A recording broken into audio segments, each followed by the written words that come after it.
Thank you, Sophie and Judy, for joining us for our co-design session number 2 on the particular topic of engaging with parents. That's okay. So basically, we've had our first meeting, and in the first meeting, we talked about the fact that yes, that exists. There is cases where, for one reason or another, and we don't always know what the reason is, but we find it more difficult to engage with parents. We also said that the idea of engaging with parents and communicating specifically on goal progress, that is a little bit of a new idea. It's always what we meant to do in general, but we know that even though there's some really strict, regulation perhaps on what an IEP or plus meeting should be, and we put so much energy into that beginning session, there is not much. Correct me if I'm wrong. If you know, let share with me some results. But is there some ideas or directives or about how to communicate with parents? Do you know of writings about this? Or I'm not aware of anything in any journals, or I'm not aware of any literature on this topic.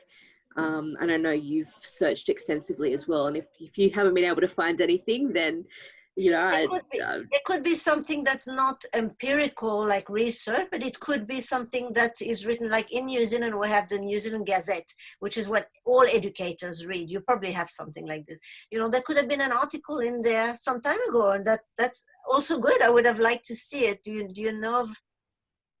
Not off the top of my head, no. No. So is this like a sort of an elephant in the room? Like no one talks about it, but this really happens? Or I think it's something that is talked about, but it's more about,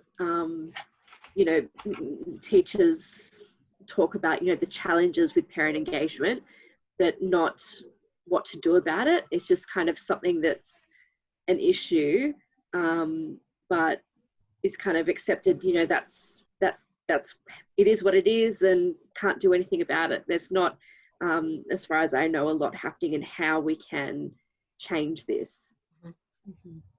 I think in the past, a lot of early childhood, they do a lot of communication books, and that takes a lot of the teachers' time to take away to fill out that form or fill out that paper, just to say, let the parent know what happens at childcare or at home, at work, at school. But that is sometimes it just not all the parent looks at it, and it comes back to you and you say, look, and they don't add their side of it in there as well. They don't fill out things, or they don't write what's happening at home as well. Some parents do. I can't say all of them, but not all of them do it. But I'm definitely sure that there are parents who are really quite keen. But now we've got the Class Dojo, which I'm using. I think Sophie's using as well, the Class Dojo. Oh, you're in Seesaw. Okay. We were thinking of doing Seesaw. Our preschool are doing Seesaw because only we have a new preschool educators in there. But we've been given the Class Dojo because it was free with Department of Education. But now they have a lot of resources in Class Dojo that we can use and sort of like for our benefit to communicate with parents. And I think this is my third year trying to use it. First year it was like I tried so hard, but I was doing portfolio as well. Last year it was just I don't see there was a lot of interaction. Like a lot of parents respond to a lot of that things. But then that's from my end as well, because I may not have a lot of time to do that. But now this year I was trying, I think I'm getting to the crux of it, and I'm getting used to it. So I am really trying to email and send photos and send videos every fortnight, so they can see what they're doing. And the messages, like I wasn't even touching the messages, but now this year, because there are individual messages I have to give to my families. So I text them that too. And then there's a part section, which I really love, is it's translating to different languages. So I have two Arabic speaking parents who cannot even read English, but they can access it through Class Dojo, and I'm really happy with that. I think the crux of it is how teacher open up and reach out to their families. I think really is that, if you have time, and we all have to make time for it, I think. Yeah. So can you just, hi Natalie, nice that you met, not that you joined. So I'm just going to carry on the conversation. Yeah, I was just lucky that I didn't, because I thought it was later today. Yes. And I've changed my plans for this afternoon. So sorry, I only just got back to my desk, so it was very lucky. Oh, so thank you, Sophie, for alerting me. I just put in the New Zealand time by mistake. So Judy, can I just clarify first of all, Sophie, would you have access to Class Dojo for free as well? Yeah. So with the rest of the school uses it. We prefer down in the preschool, we prefer Seesaw. I don't know a lot about Class Dojo, but the decision for now is that we'll use Seesaw, but I can access Class Dojo. So Judy, it takes a long time to actually get to know how to use it. I find it, I'm not really tech savvy, but then once I know how to do the portfolio, how to do the messages, there's a storyboard for all the families, so they all get to see the same story, and then there were individual messages. Once I get to know how to use it, and then whenever they give me updates to say, give me some PL on it, I'll go on it. That's how I learned about how to use the Class Dojo. I guess it's whatever medium that you're comfortable to use and you're efficient to use, because we just have no time to do it. Sure. So would it be possible for me to be a guest in a Class Dojo? Yes, you can. Oh yes, I'd love that. So I think I have to make sure. I mean, I talk to my principal first, because you want to know what the Class Dojo is, don't you? No, I actually want to know how we can help, how we can learn about engaging parents. So I'm a clinical psychologist, so if it's if there's confidentiality issue, there shouldn't be a problem. But yeah, I think I can approach one or two of the families and just say, look, you're helping us out with the program. Yes. And are they happy for you to be part of that? I can ask, because I think only the school teachers and the principal, only if they want to link in, they can. But it's very in that group, and I had 3 different groups. So I will. Well, I'm really talking about the people in the participants in student voice. So I mean, yes, definitely. Okay, so you'll just put out a feeler there and ask those parents, and if I'll put a feeler out and find out who interested, and then I'll invite you in. Okay. Great, thank you very much. So, but what you said was interesting to me, because you said, okay, I have to learn the technology, and it's it's time consuming. I understand that, but you said it's about opening up and reaching out. So what has your experience been? After you described the having to overcome the beginning when you have to learn the technology, and you said that this year you've been using it more. So what has your experience been in terms of getting a response from parents? Oh, much better than in previous years. It's just me getting comfortable with that technology, and organizing time regularly to update photos, update videos, and talk to each parent regarding their child. So it's just getting that into that habit of doing it, I think. Yeah. So when you say you get into the habit to update and to upload some videos, how do you choose what you update, what you upload? Things that's positive that child has done in that week. It doesn't have to be that day, because it's like 2 weeks or whatever. I pick whatever that they're working on, we're working on in class. If it's a group thing, though, I'm trying to take photo of group situations, and make sure there is their child, at least there's one photo of it, of their child is in there, so they can actually see what they're doing in class, because I think that's what they want to know, Sure. what's happening in the classroom. Mm-hmm. So how would it be a big stretch to go from there to thinking about photos about goals? No. Mm-hmm. No, because I have taken, like, I'm working on with one of my student with the spoon, but then I have an activity, like I did set up an activity, and then I just attach that to the message, or inside the class, the story, the whole class story. So it doesn't make, it's not that hard. Because if you, like, each one of you, just offering my help now, because yes, at the meeting with the principals, we said we're offering help, and I'm, I'd be very happy. It's probably, we don't want to go too specific here with the other coordinators, because we want to stay at the level where what we do contributes to everyone.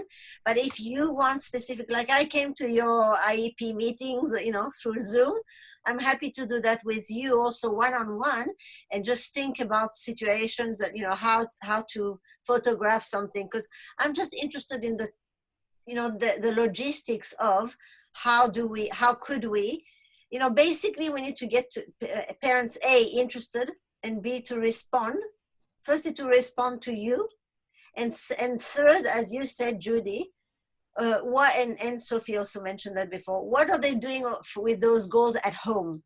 So I guess if we got them to do 1, 2, 3, number 3 is sort of the gold standard. That would be the ideal. But we have to do 1 before we do 3, right? There's actually, I think, a step before that, and that's it takes time to get the parents to, sometimes, for some it doesn't, but for some it takes a while to get them to download the apps or the programs, whether it's Dojo or Seesaw. And not only that, but knowing how to log in, how to access, how to comment, and that sort of thing. Down here in the early intervention preschool, most of the parents are pretty good, but I know with some of our, because we use Seesaw in our autism classes as well, and there are a couple of parents that, and it's been hard because it's all had to be over the phone, but we've had to talk them through every step of it, and then they forget and they're not sure how to access it again the next day, and that's a big barrier for some of our parents as well. So how about,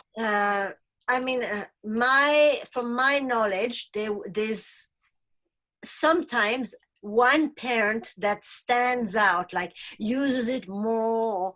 What if you had a parent mentor and you ask that parent, could you mentor some other parents so that it's not on you, because you obviously have already a full-time job?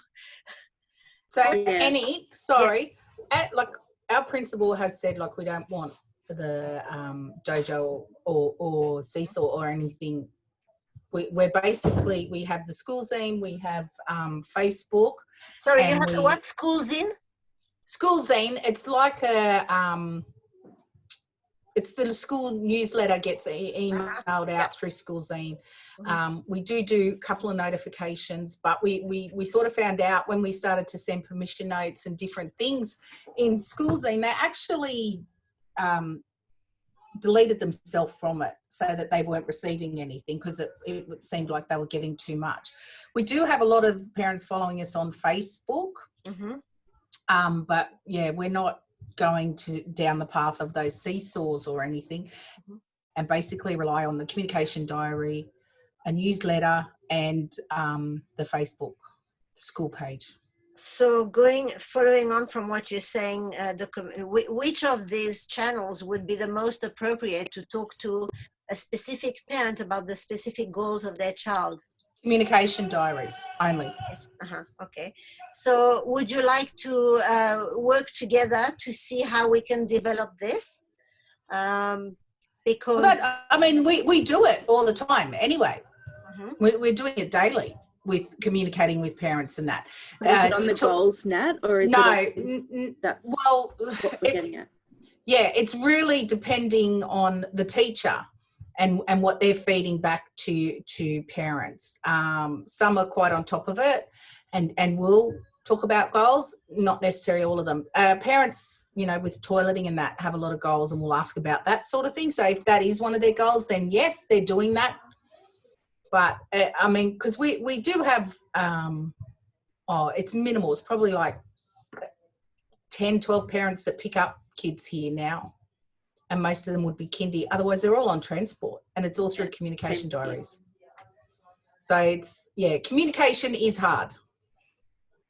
Especially when we've got kids, their report cards went home 2 weeks ago and there's some still in their lunchbox, in their diary bag. So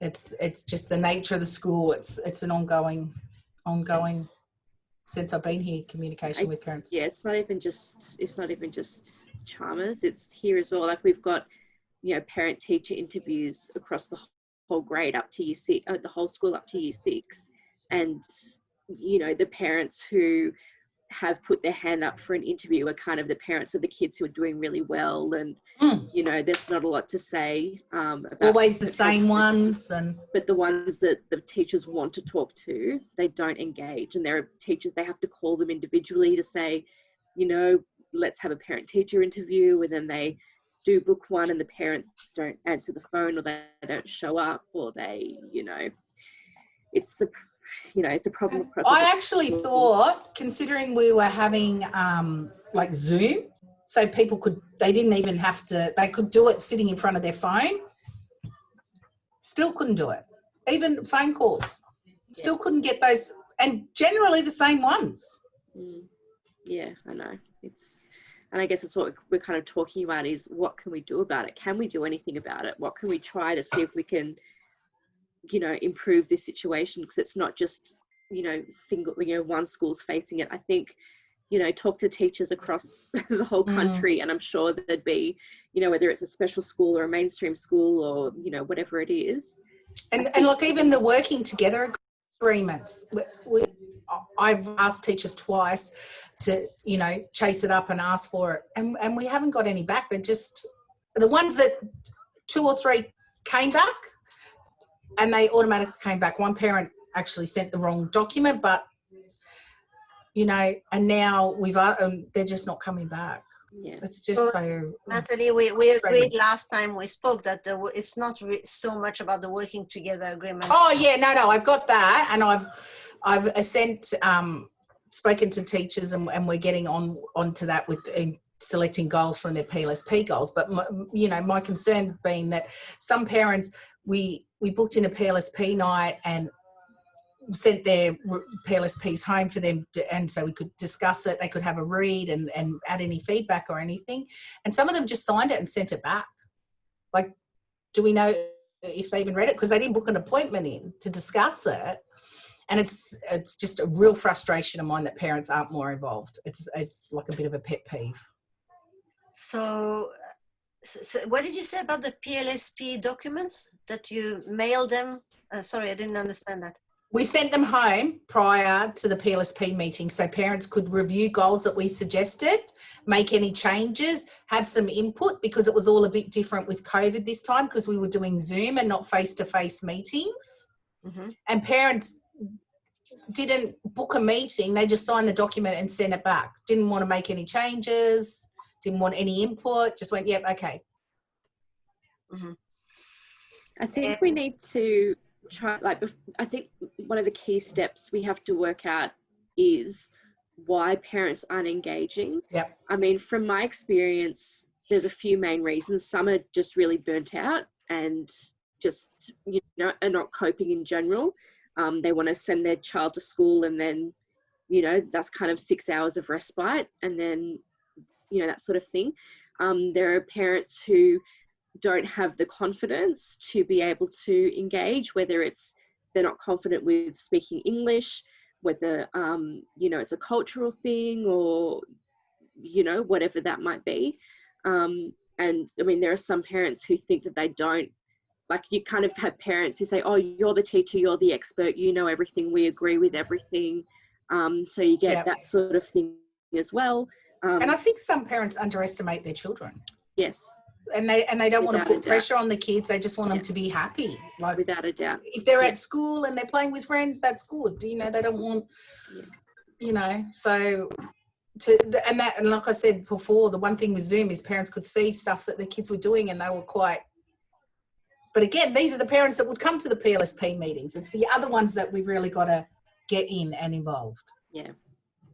Yeah.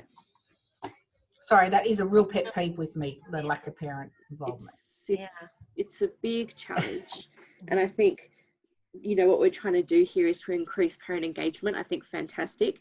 I think we might need to know a little bit more about why they're not engaging first, because the approach may be different. If it's simply they don't have a computer, you know, they can't access Seesaw because they don't have a computer, obviously that could be dealt with differently to a parent who's burnt out and, you know, has the technology but doesn't want to access it. So what sorry. No, you go. No, I was going to ask Sophie, with the Seesaw, do you see if the parent has seen the do you get to see if they have viewed the whatever it is that you sent to them? Yes. So you know that they've seen it? Yep. Okay, all right. That's happened in Class Dojo as well. But sometimes I think I find out it's building on that relationship with the families as well. Maybe it's the crux of early intervention, because they're still little. I find with my kids, with their families, they're very engaged. All I need to do is just ask them a little bit more questions and be more friendly to them, and to bring them in part of what I'm doing, because then I want to share that with whatever I'm doing with them. Because sometimes I don't see some of the kids, but the parents, but I will ring them up on the phone and I will email them as much as I can, because I know those families are hard to reach. So, but they always, you know, even when I put in those, I know that they view all the time what I put into the Class Dojos, and then in the message they always reply. So I'm just thinking with the program, I find that it actually strengthened my relationship with the family, because we were all looking for their signature strength. I thought that was really good in how, because they're not doing it by themselves. I'm looking for it as well, and then when I find it, I'll let them know.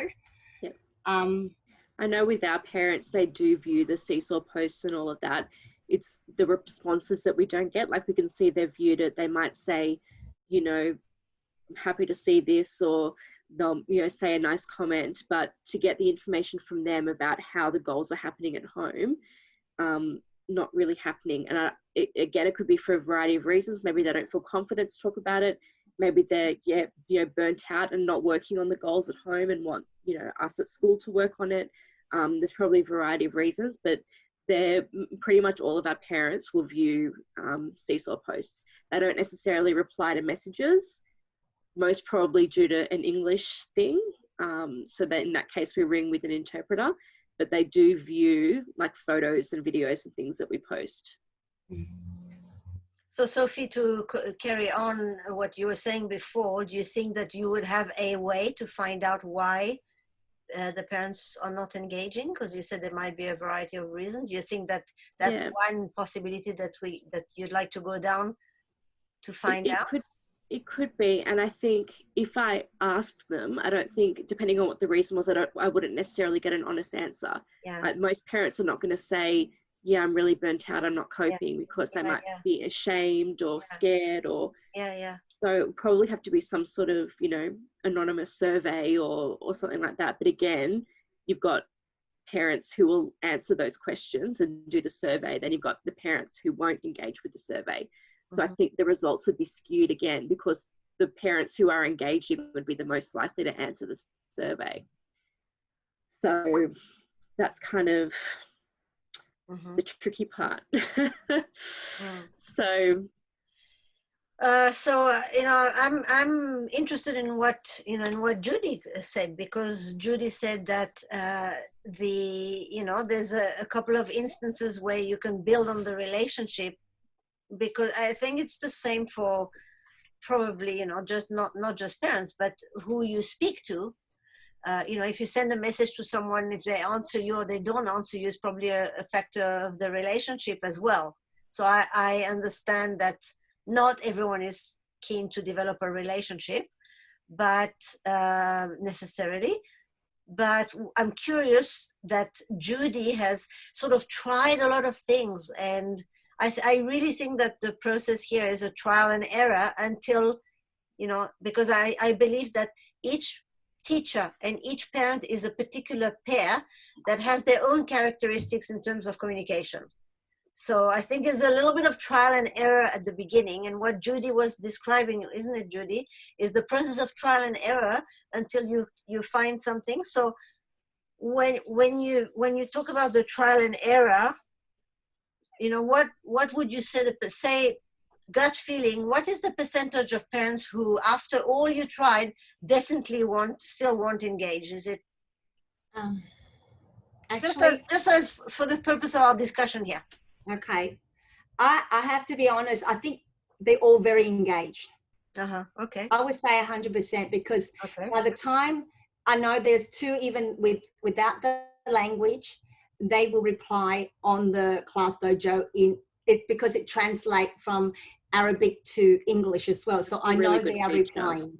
So I'm saying I think if we reach out enough, if we continue regularly post those things up, I think it's like advertising. If you don't see it enough, you won't remember it, and then when you see it, you think, oh yeah, I forgot about this, I'll buy it, and then you will go and buy it. So I think it's same here with our communication with the family. If they don't see a lot of different things that's happening in early intervention in their child's life, that they're learning something new, they're not gonna, they're thinking I would like them to think that they would want to be part of that, and not to okay, because school is doing such a great job, I will leave it to them. I would want them to be part of it, because I noticed when we done the students voice program that most of my families are asking about goals that I can't do. It's them to do at home. It's a lot of the home stuff.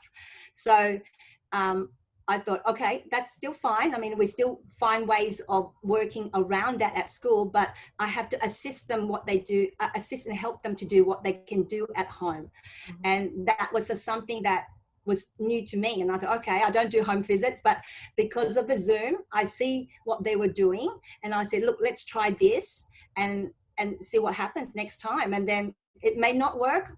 It doesn't matter, because at least I know that they are trying, and they feel they're comfortable enough to follow my direction, which sometimes I don't know what I'm talking about. Yeah. So I'm just thinking they're really willing to try. And I'd say, look, sometimes it works, sometimes it doesn't, but as long as you try and be very positive about it, because I guess they have this long life of negativity in their life. I think it's the more positive you are at the beginning of their journey into school, and then I would like them, once they know how to use this pickability, to continue to use that to set goals when they go to kindergarten up to high school, because I think they need to go back and refocus about what is really important for their child.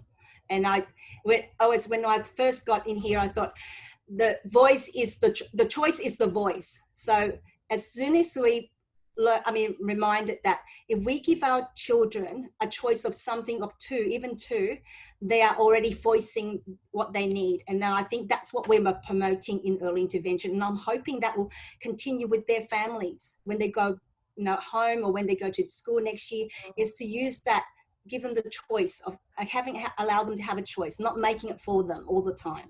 So that's what I learned from this program, and I thought it's wonderful. I thought it was fantastic. I think it does. I've got a good friend whose son a few years ago was diagnosed with autism, and he said to me, when the doctor told them, the doctor was very like, I'm so sorry about this. He was quite negative, and my friend was saying, why was he so negative? It's fine. My son has autism, so what? And he's special ed trained, so, obviously he knows a little bit more about it. But when we've got parents who are told that your child has autism, they can't do this, they can't do that, they kind of, when they do start an early intervention, they think, it's daycare, they can't learn anything. And then by being able to show them on Seesaw and things like that, and having that positive approach as soon as possible, they become hopeful, and they, probably do become more engaged. I know, having worked, up with kids until, up until year 12, is that often that's what I see. I see they start in kindergarten, the parents are, some are really involved, some aren't. By the time the older they get, the less engaged the parents are. So if we're starting from an early age that, yep, your child has autism, they can do this, they can do that, we can work on this, they can that. But when the first thing they hear is a doctor saying, your child has autism or whatever it is, they're going to have trouble with this and that and that, it kind of starts off, it doesn't look at the strengths-based approach, it looks at the deficit approach, and that's the first message they get. So it's kind of going on in a tangent, but it kind of, stems from that. I agree. The two of you said something really important, because you bring the value of hope. And, it's one of the questions that you asked at the beginning is, how come some parents don't engage? Could it be that these parents have lost hope? And therefore they think, what do you think, Natalie, about the value of hope?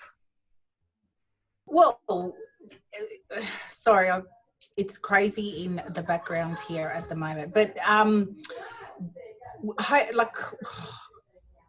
still can't get over the fact, and the parents, the whole babysitter, and they just send them here. They don't have any hope for, they hope for them to be happy. They hope for them to, and that's the extent of it. You know what I mean? That they don't, hope that they'll get a good job, hope that they'll find friends or anything. It's just that they're happy. Yeah. So, and I know, no, go, Sophie. Oh, I was just going to say, I'm not saying this is happening at Chalmers Road now, but years ago when I started, often the communication book was used by some teachers to say, the negative things that happened. Your child hit this person or bit this person or had, a toilet accident, or, it was used quite negatively, and again, not from a strengths-based approach. And I spoke to one mother years and years and years ago, and said to me that she stopped reading the communication diary because she said all it did would tell me what my son wasn't doing or what he couldn't do. So yeah, and I'm not saying that happens at Chalmers Road now. This is, I'm talking about, 10 years ago. No, well, we had a parent who felt the report was telling them all the stuff that their child can't do, and that it was presented in a negative way, which I didn't actually agree with, but, we could change it. She was an exception, like in the what she wanted her child to do. But what we find, honestly, is that the parents, I just hope they're happy. Yeah. And when we put stuff in the report, we do still have to put if there's incidents in the book and what happened. But we are pushing towards, the whole positive sandwich type of thing, put in the, they did this, unfortunately this happened, but by the end of the day, they were doing this type of thing. Yeah, and that's what I've liked as well, the sandwich approach. I'd like to bring that up as well, that, if there's something negative that happens, of course, the parents have to know about it. But it's the way you present it. To say, these are the good things that happen, because there's no child that, that there's nothing good that happened that day. There's always something. It's just about, picking out what those things are and celebrating, even though it might seem like a small thing. Maybe the fact that the child did bite another child, maybe that was very distressing, and that was, a really hard situation. And yes, the parents have to know, but, they would have done something good that day, whether it's, they sat for 10 seconds for morning circle, or they, picked up a pencil, or they, whatever it is, there's got to be something every day that, but you just got to look out for. Like, I know some teachers, they might think, again, I'm not saying this is happening at any school or anything, but I know in my experience, there's been teachers who they fixate on the negative things, and they get, angry, and they, that sort of thing.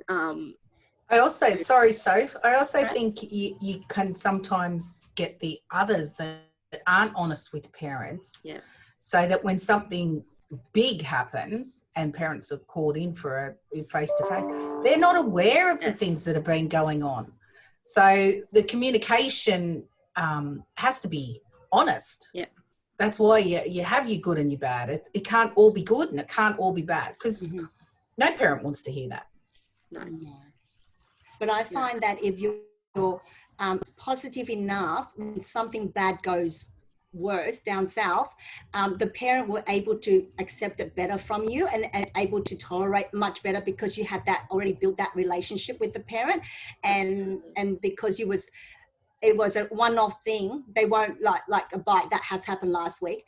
I was worried for the child. I was worried for the family, but then the parent had and she was fine about it. And I was the one who was worried all weekend. But but the thing is that they had so much trust in us and say, look, we've been so positive with their child, that it was really good. I thought it was fantastic how it happened. So, I mean, I was expecting the worst. I was expecting to come in and talk to my principal, but she didn't. She just, dropped her child off, and the child just run straight. I thought he was going to be upset because he was traumatized, but he didn't. He ran back to us and he was quite happy with it. So I guess that's what the parents know, because of that relationship we've built up. They know that the child is happy at school, they're achieving, and there's incidents like this that happen, but they know that they trust you, they have that relationship, so they're happy for them to. But I would have been angry. I would have been so upset. Yeah. But any kid, it's that communication and the trust that the communication is honest and genuine. I know, and they can tell by what you're writing if you're I wouldn't want to say against the kid, but if you look at what's written, you can say, is this teacher, I think she's picking on my kid a bit. You don't want to be. So you've got to weigh up what you're saying. Definitely. Natalie, do you think that do you think that all teachers are equally skilled at writing about goals in the communication book? No, not at all. No.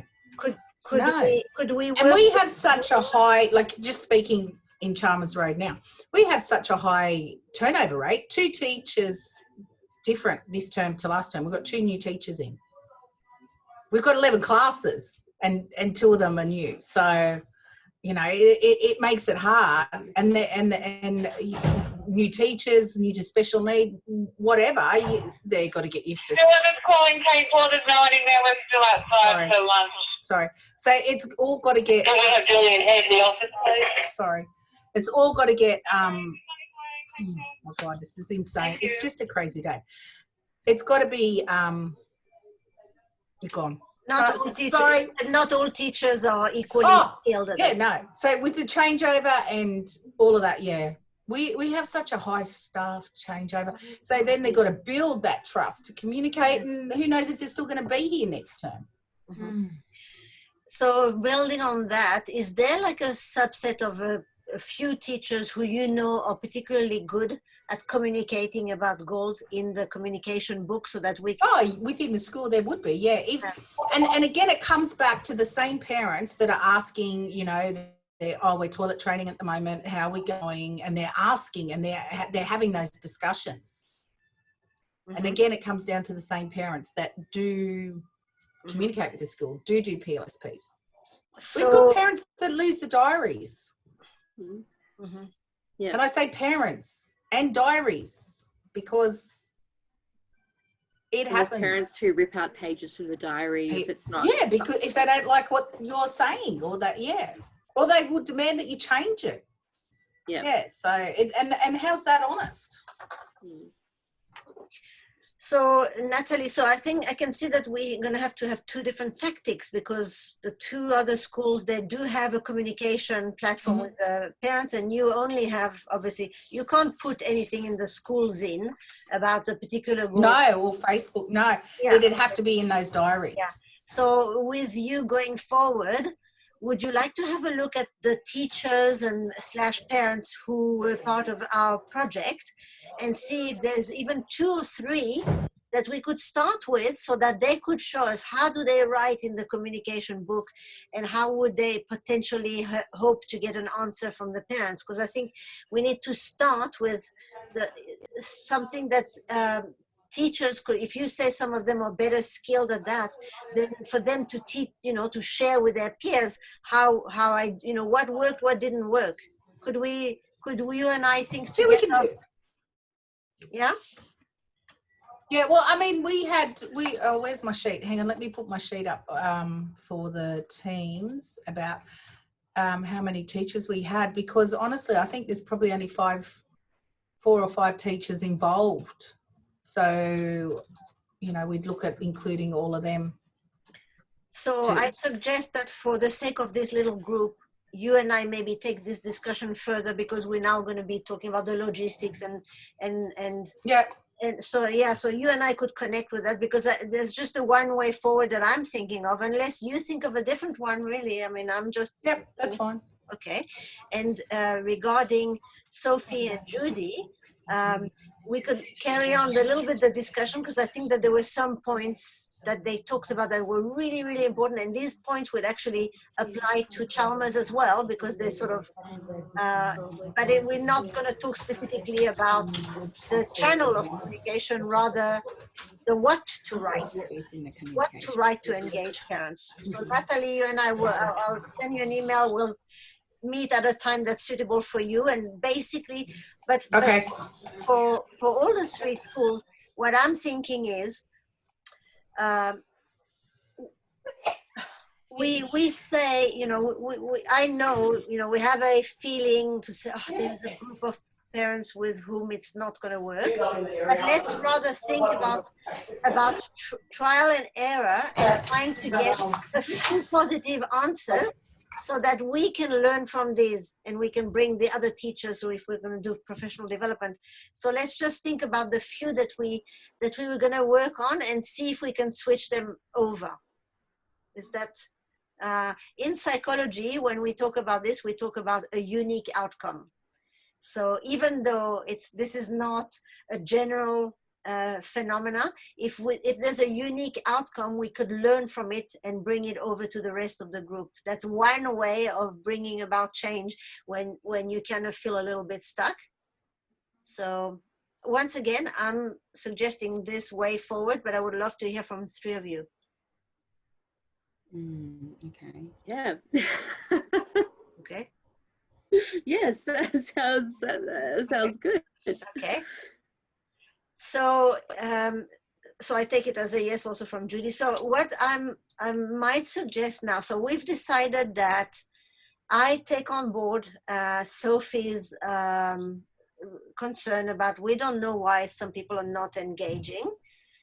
And so I've asked Sophie to think about 1 or 2 parents who might be, so just go to the lowest hanging fruit. Who might I try first, knowing that it's a trial and error period method.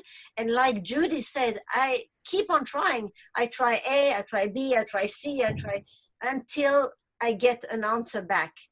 So maybe if we could, between the 4 of us, if each one of you could think maybe of a trial, either it's 1 parent or 2 parents, 2 families, thinking about doing something differently, thinking about sending to this family something. So for Natalie, it would be through a communication book, and the other, for Sophie and Judy, through your other channels, or when you see a parent face to face. Should we try this until we meet again and report to each other, like our trial and error and what we learned from it? Because at this stage, Natalie, I was saying that after you left last time, this type of project, and I'm so happy that you said that for you, it's a personal commitment. It's a deep, area of care. The fact that, that there is parents, we often call them in quote unquote hard to reach. And as a parent, I find it extremely sad. I understand why it's, that's the name, but if there was, because this is not done anywhere that I know of, and if you have literature about that, please, share with me. But what my question is like this. if we have in our classes, 20 families who are hard to reach, and at the end of this project, with trial and error, with different, creative means, with all sorts of, sending, I don't know, a sweet attached to a to a comment, or if we manage out of these 20 families to bring over even 5 families, would that be a success for you, Natalie? Because I asked Judy and Sophie before. And but are you talking about 20 families in this school? I'm just saying in general, because you have 20, in general, if you were able to bring over 5 of these, or say 20%. It'd be great if we got more. Yeah. So yeah. Okay, so that's what I wanted to establish. But my concern is the amount of time that I put into it, and I ask the teachers to put into it. Is that worthwhile? Is that viable to do in a school? Good question. I'm putting it out there. That's my concern, because teachers are under the pump, especially now with this COVID going on, and people are stressing, and and we're asking them to do more work on what they already have to do to chase these parents. They write in the diaries and they do that sort of stuff. But if we're adding more work for the teachers to do, to chase up 20, say a quarter of their class. So are we asking them, Natalie, to write more or to write differently? Either way, right? We can do it. I'm just saying the amount of time that we're putting in to support these parents and bring them on board, is that viable in programs like this to continue every year and putting that extra burden on teaching staff? Do you have any thoughts, Sophie, Judy? I totally agree it's worthwhile. Sorry, Soph. I totally agree it's worthwhile. But we've got teachers that, have a high workload, and, Sorry, I don't think it's about adding to the workload. I think it's because they already put in a lot of time writing in the diaries. Maybe for some parents, instead of writing in the diary, it might be, I don't know, like a photo that's sent or something like that. So it's something extra, but if the diary communication isn't working, if there's something different, that's not going to add more time. But I think also it could be rewarding for the teachers as well, because I know what it's like to send a communication diary and get it sent back blank every day. Every day, you get disheartened, but maybe if, it's a shame that you guys can't use Seesaw or anything, because or Dojo. I don't know a lot about Dojo, but it sounds the same sort of thing. It really changes parent engagement so much. So that's okay. So that's a shame. I know that's not going to happen, but that's a shame. So it's a bit hard, like with the communication diaries, like how to do it differently other than writing, less, or having a photo, or I'm thinking that whatever you put in, and whatever something new you put in, you have to take something out. So if you're continue with your communication book, then, and that's the only means that you're not willing to try something different, then you have to find a best way of how you're going to write in there that actually get the goals in, so the parents are seeing the goals. The parent can tick the goals, or say, sad smile with the goal, just respond to you. I don't know. So sorry, Judy, I was thinking like a template, like what I think you were sort of leaning towards, that's goal specific. I'm just thinking that's what I was thinking along those lines. But these 3 goals that you're doing, do a template, stick it on, and the parents can even just tick, cross, or something that give you some responses of what it is, because just then basic, easy. That's what I was thinking too. That it would just be a response that they just stick in. But are the teachers going to have a template, like they write in the diary and then have a little sticker template to put underneath, even that they can put in, and then that's going to prompt. That's along the lines I was thinking. Goals, and then you stick for this week. Done the toilet, tick. And that's it. And then the parent can see they have done that. And you don't have to write continuously write, he did this, he did that. Exactly. Maybe It's there's a just comment at the bottom, he did this. No, what? Something new. But it is whatever the 3 goals that you're working on, or whatever goals that you're working on that week, just right there, and then something simple, because I don't think we have time to write. No. So you wouldn't do that at the end of the day? You're talking about once a week, summary No, once I do a it week? fortnightly. So I take photos, and on the dojo, I just write what they did, and I send it to them. And if it's something specific for that child, I would do it in the message. So that's something different. And I would stick a photo in there, and then the family will see for their own child in that particular area that working on in the message. But in the story, in the class story, they can see whatever we're doing throughout the whole week, over a couple of weeks. So you just have that for, so we could have regular diary, once a fortnight, we'll stick a template in, goals, and the indicators, I think it's something because we don't have time, and I know you don't have time to write. And then early childhood and preschool and in childcare, they have to write so much, and then the parents who actually can't read, some parents can't read, I'm not going to read all that. So I think you need to put photos.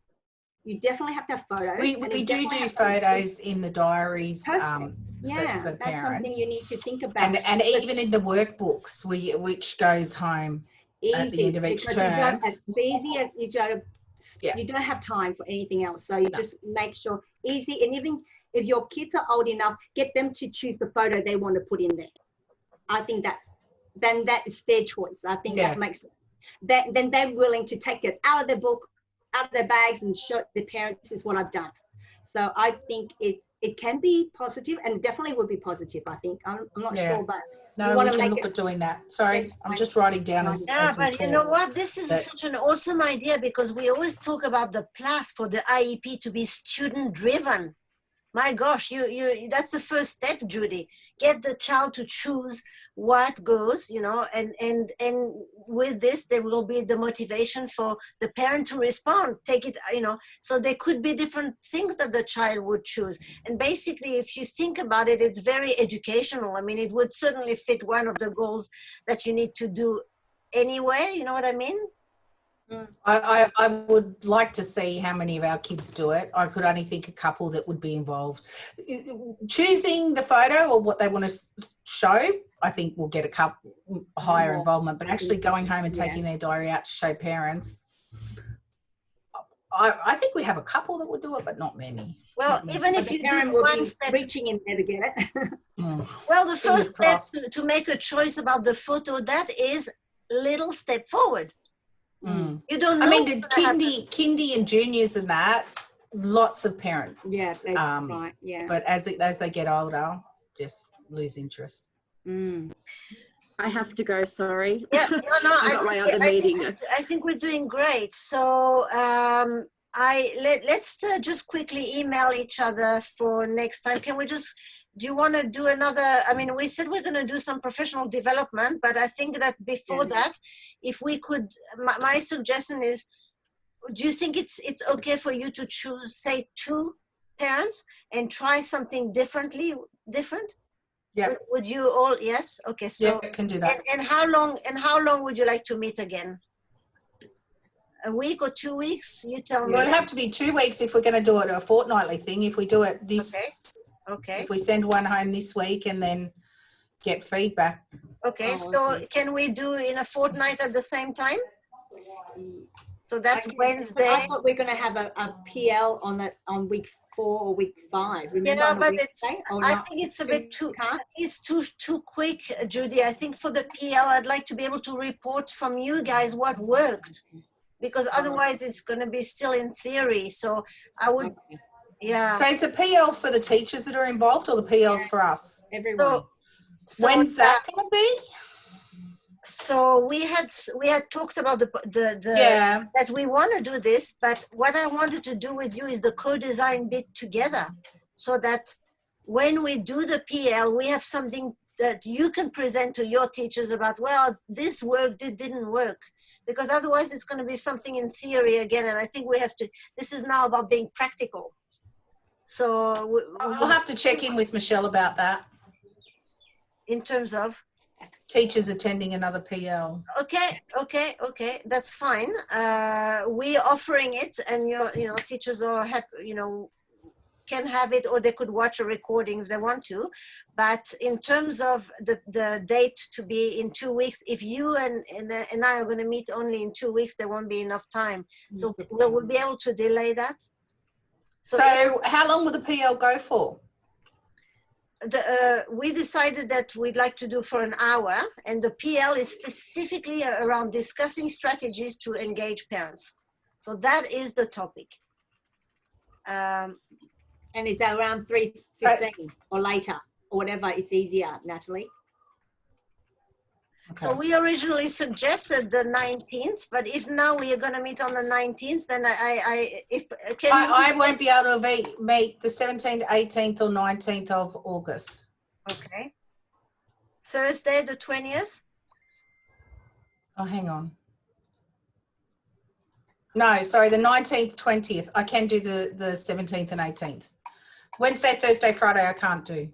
Okay. Tuesday works for me, the 18th. Does it work for you at 3:30? No, we have, we have, so for me, after school, I've got a meeting every single afternoon. Yes. All day, every day. Yep.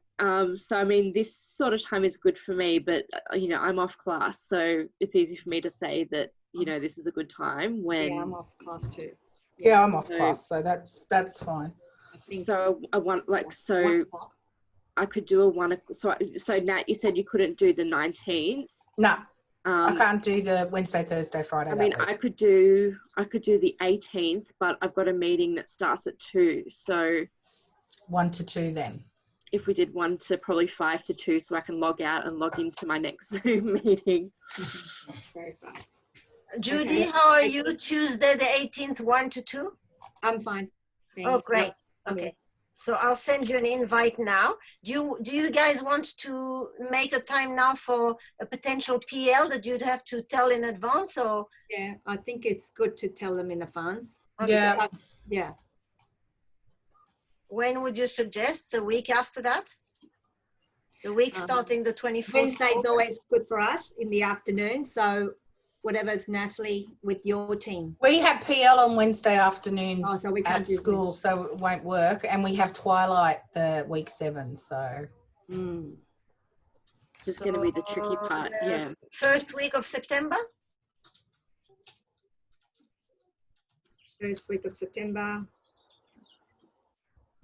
Well, again, we have exec Monday, and Wednesday we have PL, so. How are you guys with a morning meeting? Before my concern's getting teachers to attend. No, I don't think it's going to go down well, to be honest. So when you have PL, is it all booked in advance the whole year? Yeah. Okay. Okay, look, Nat, that's fine. I'll leave it with you. I'll leave it with you. Sophie has to go. In the meantime, we have a meeting, and I'll send you an email with an invitation, but we've agreed that each one of you is going to try something different with 2 families, and the result is getting a different kind of response back. I'll try and write it up, and I'll send it to you, and if there's something that you think different, then so ready, set, go. We have 2 weeks to just create something new, and we can actually share it with the teachers, whether it's a PL face-to-face or a recording or a video. We'll find a way to share it creatively. Okay. All right. Thanks, Anik. Bye, everyone. Thank you so much. Bye. Bye. Thank you.